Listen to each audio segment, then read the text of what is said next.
दसिया हो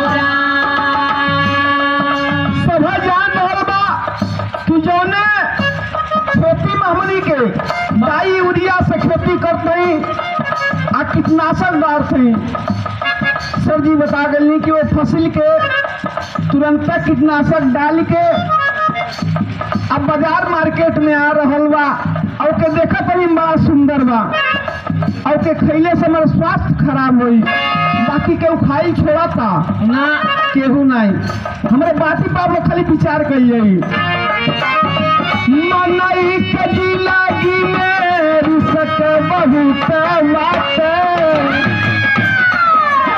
मनई के जिलागी मेरी सक बहुत बात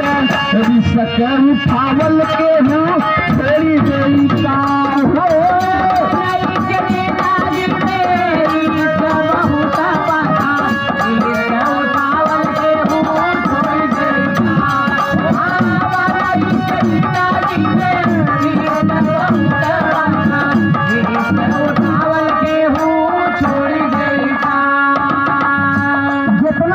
सुंदर मीठा देखत है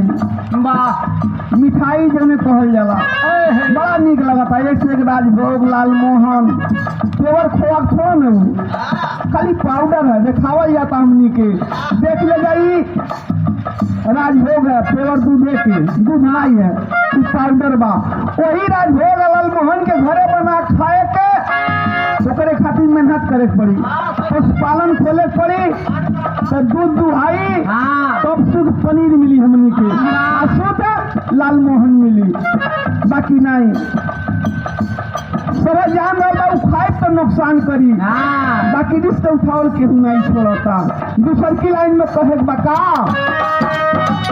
दुनिया में चल